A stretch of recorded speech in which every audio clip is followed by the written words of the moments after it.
Hi చూడండి, organic ఫామ్కి వచ్చాము. ఇందులో ఆర్గానిక్గా పండించుతున్న కాకరకాయలు చూడండి. ఇదంతా కాకర పాదు అనమాట. సో ఇవన్నీ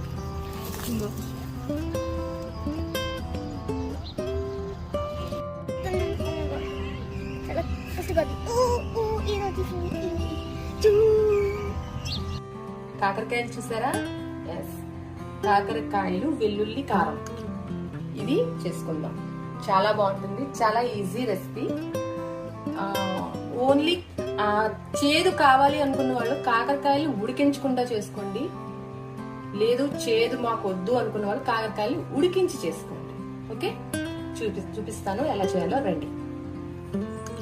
ఇప్పుడు ఈ సైజు వెల్లుల్లిపాయలు ఉన్నాయి కదండి, ఇవి నేను ఆ కాయలకి జస్ట్ మూడు పాయలు తీసుకున్నాను. ఫుల్ పాయలు అనమాట. ఆ కాయలకి అనమాట 3 తీసుకున్నాను. ఇవి దాన్ని మిక్సీ పట్టుకోవాలి. ఇది నెక్స్ట్ అది వెల్లుల్లిపాయలు ఇలా రెక్కలుగా తీసేసాను కదా, దీన్ని అండ్ సాల్ట్ తగినంత అండ్ కారం పొడి. మీరు కారం ఎక్కువ తింటానంటే ఎక్కువ వేసుకోండి, లేదు అంటే నార్మల్గా వేసుకోండి. చాలా సింపుల్, చాలా అంటే చాలా సింపుల్. ఇందులో నేను ఇంకేమీ ఎక్కువ పప్పులని అవన్నీ ఏమి యూజ్ చేయలేదు, బట్ టేస్ట్ చాలా బాగుంటుంది. ఒకసారి ట్రై చేయండి. ఓకే అండి, ఇప్పుడు నేను ఇది వెల్లుల్లిపాయలు అండ్ కారం పొడి అండ్ సాల్ట్ వేసి నేను మిక్సీ పెట్టుకున్నాను. ఇప్పుడు ఇవి ఉన్నాయి కదా, మనం గుత్తి వంకాయ కొనుక్కుంటాం కదా, సో అలాగే వీటిని కోసుకుని దీంట్లో ఇది కూరేయాలన్నమాట. యాక్చువల్గా చెప్పాను కదా, ఇది ఉడకబెట్టుకుని కూడా చేసుకోవచ్చు. అది ఈజీగా అయిపోతుంది అనమాట, ఎందుకంటే ఆల్రెడీ ఉడికిపోతుంది కనుక వేగడానికి పెద్ద టైం పట్టదు. బట్ నేనైతే ఉడకబెట్టట్లేదు.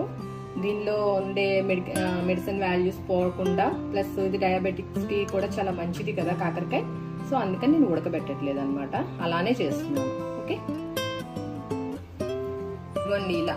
ఓకే, మనం గుత్తి వంకాయ కోసుకుంటాంగా అలానే సేమ్.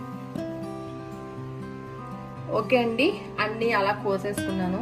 సో పిక్కలు అవసరం అంటే ఉంచుకోండి, తింటాము అంటే, లేదు అంటే పిక్కలు తీసేసుకున్నా కూడా బాగుంటుంది. ఈ వీటిలోని ఇప్పుడు మనం ఈ పేస్ట్ పెట్టుకోవాలన్నమాట. పెట్టేసుకుని జస్ట్ ఆయిల్ వేసి ఫ్రై చేసుకోవాలి, డీప్ ఫ్రై లాగా. అంటే డీప్ ఫ్రై మీన్స్ ఆయిల్ లోపల కాదు, జస్ట్ ఆయిల్ కొంచెం వేసుకుని ఫ్రై చేసుకోవాలి.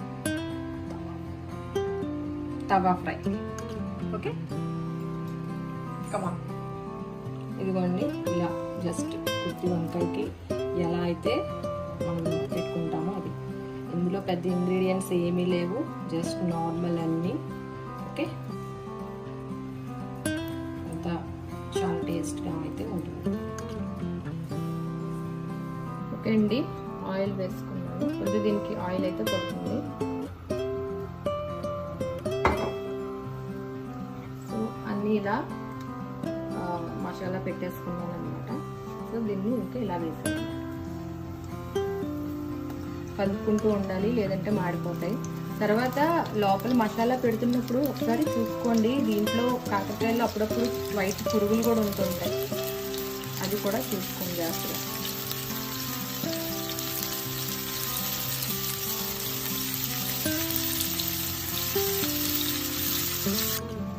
అండి ఇప్పుడు ఇది వేగనించుకోవాలి కదా. సో మనం మిగిలిపోయిన మసాలా ఉంది కదా, దాంట్లో కొంచెం వాటర్ కలిపి నేను ఇలా వాటర్ వేసాను అనమాట.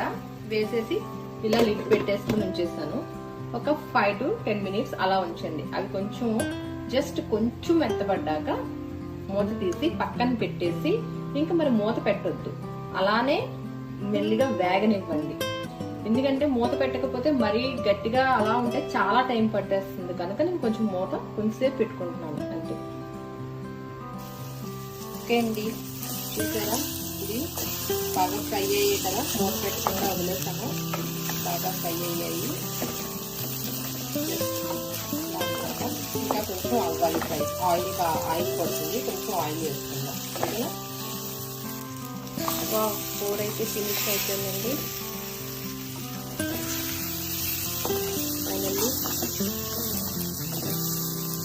బాగా ఫ్రై అయ్యింది చూసారా.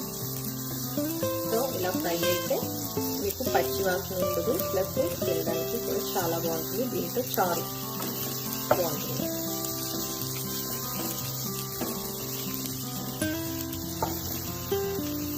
ఓకే అండి, ఫైనల్లీ